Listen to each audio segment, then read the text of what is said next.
So hello VC and whoever's watching. Over the past few months, let's say like 2 or 3 months, I got a couple of new records which I want to share with you. Some of the stuff I got at record store, at flea markets, some of the stuff I bought online, and there's even a few that I got at my working place, which I'm gonna show you. Let's start with the first one. This is Beggar's Opera, Get Your Dog of Me.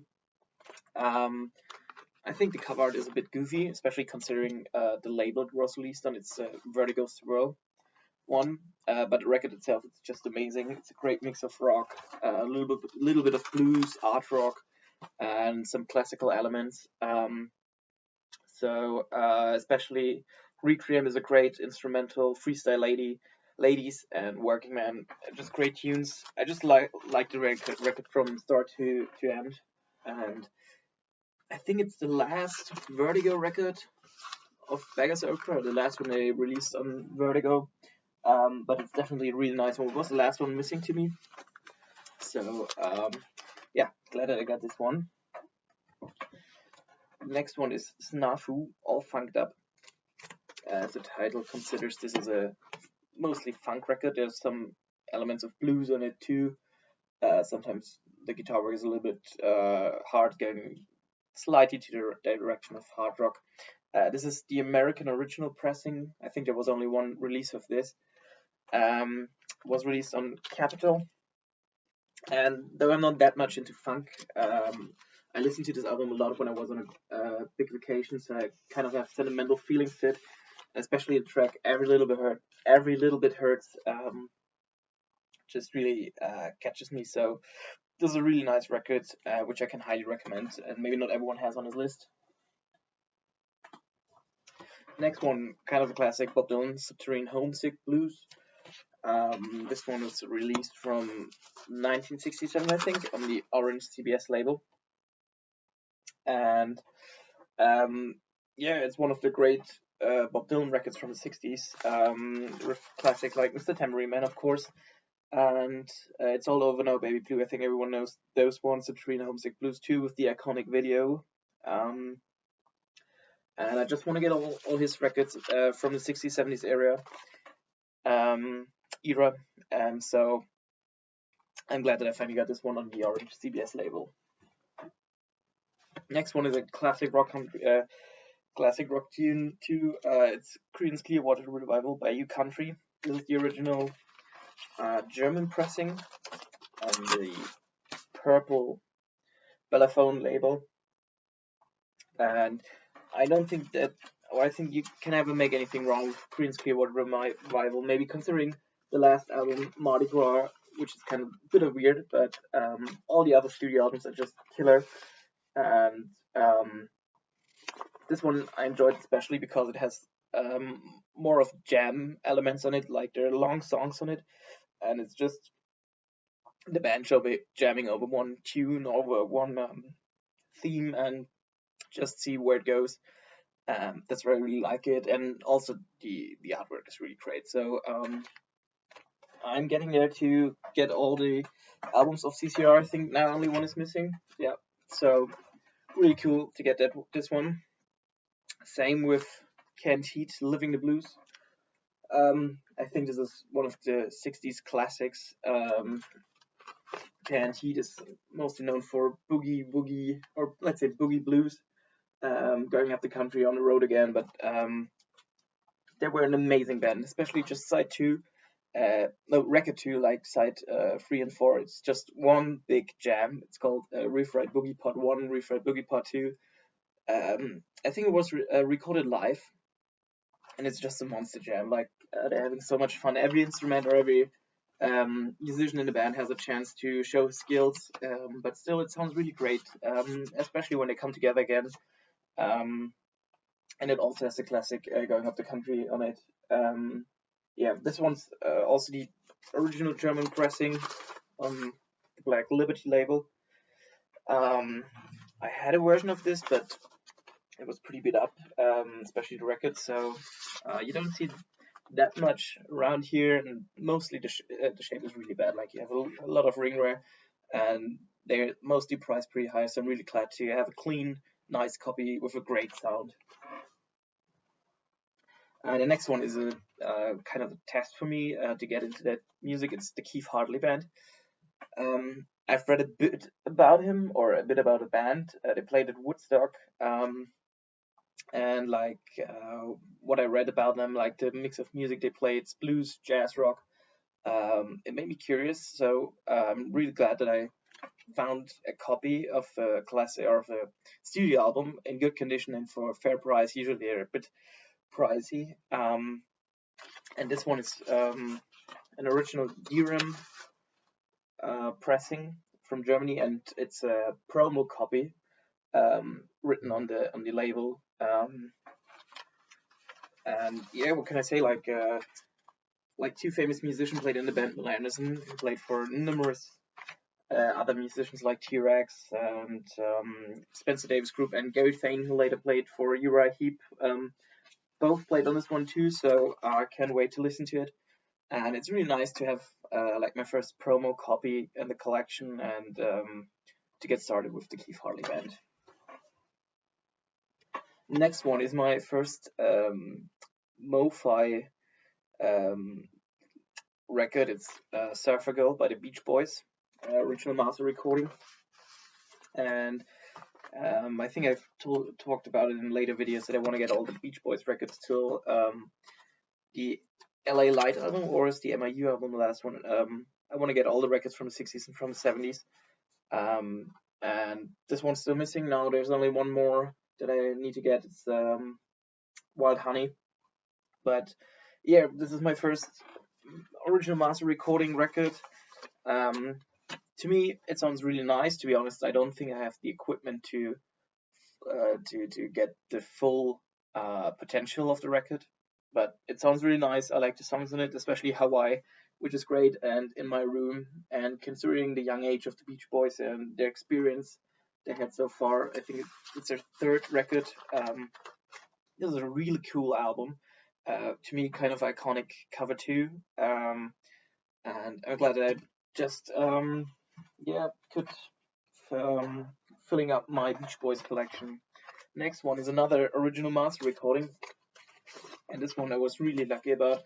At my working place, we sell records online, and we have a stack where we put all the records that the condition is too bad, or they're not like they like too cheap. It's like the $1 bin records, stuff like that. And this one was in there too. And I was talking to my colleague or to my boss and asked him what's wrong about this one. He said, yeah, there's a skip on the record. So if I want, I can have it. And I told him, okay, cool. I don't think it should be too hard to remove the skip, because it looked like some dirt that stuck to the record. So I took it home. I tried carefully with a needle, very, very careful, to remove it. And actually now there's no skip. I told my boss. He said, okay, cool. I still can keep it. So I got another MOFI Fidelity original master recording, and just got it for free. And yeah, to talk about the record itself too, it's John Lennon, Plastic Ono Band. I think it's self-titled, and I think it was his first solo record after the Beatles breakup. He had like 2 or maybe 3 records when he was still in the Beatles, the Wedding album and Unfinished Music 1 and 2, I think. But this one is really nice. It's like really, really raw music, talking about the lyrics and about the music, and especially Mother Always Gets Me. It's like John Lennon is just screaming in the studio and screaming his lungs out, and singing with so much emotion about his mother and his father and his childhood, but still with so simple lyrics. So it's really raw, and that's what I really like about it. And to have it in a good sound quality really is really a nice thing. Yeah. The next one I found at my working place too, but I had to pay for it. It's a bootleg. This is the Rolling Stones. It's only rock and roll Zirkus Krone Munich, June 8th, 2003. So the Rolling Stones had a tour in 2003, and they played at Munich, and they had 3 shows: one at the stadium, one at the huge hall, and one at the Zirkus Krone. As the title says, it's mostly a circus, especially at the winter months. They just there's a circus show in it, but in the summer months, you can go there and visit music shows. And they already did it in the 60s. I think they started at 63 with Chubby Checker, and the Stones played there on several occasions in the 60s too. So it was, yeah, kind of a really nice geisha to play at the small, really small venue. I think it's like 2,000 people get in there, and it was part of their regular tour. And this is a bootleg about this show. It's limited to 800 copies, and you have get a nice little booklet with some photos. Um, you get 4 records actually, um, on different colored vinyl. This one's purple. I get a blue one, a red one, and the 4th one is are just samples or examples of other songs from that tour from 2003. I think Japan. There's some songs they played in Japan, New York, Sydney, Toronto, and also on top you get the CDs and the DVD of the show. So so far I think this is a really cool bootleg because it's connected to my hometown Munich, where I live, where I was born and raised.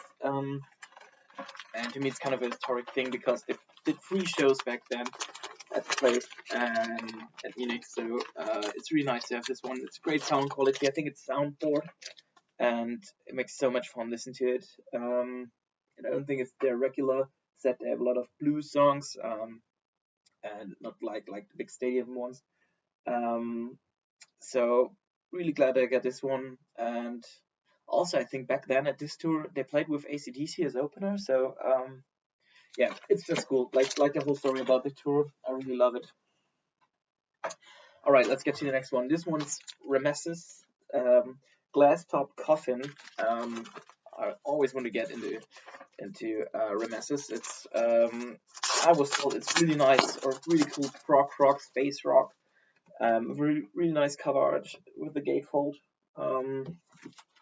And this one's on Vertigo, but I think the record itself was released in 75, 74, something like this. So this is on the UK Spaceship label. And so far, I didn't listen to it. I didn't have a chance, but I can't wait. I heard so much good stuff about Remesis, and I'm also looking for Space Hymns, first record of the band. So I can't wait to finally listening to this one. And the next 2 records are actually from Vertigo 2. The first one is one that I was looking for a really long time, and I finally got a copy, which is in really great shape for a nice price. This is Warhorse, their self-titled debut album. This is the German original pressing on Vertigo Swirl label.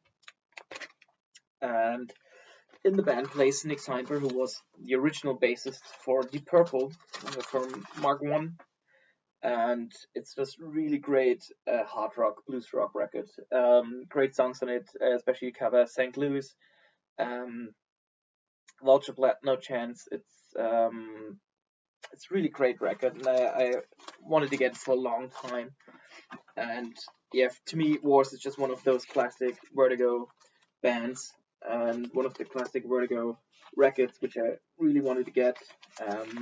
So I'm glad that I finally could get a nice copy.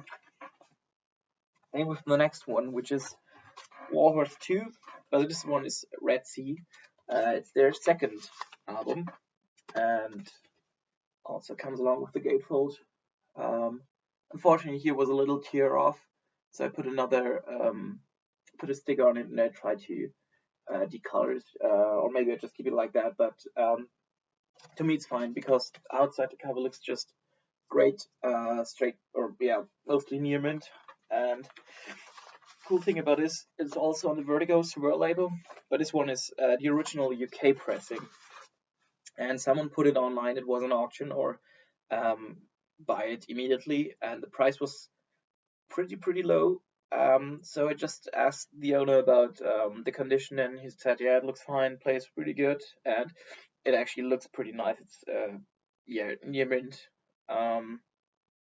Really, really nice copy, great sound. And just as the first one, really great hard rock record. I think there were only a few months between those two albums, between the recording of those two, and those are actually just the only two records that Warhorse ever recorded. It was like studio albums. I think there's another live album, um, but this one's really hard to get around here, and I'm just glad that I got the original, especially UK pressing. So yeah, pretty cool to that I just could finish my Warhorse collection. Yeah, that's it for today. I hope you enjoyed it, and maybe see you next time. Bye.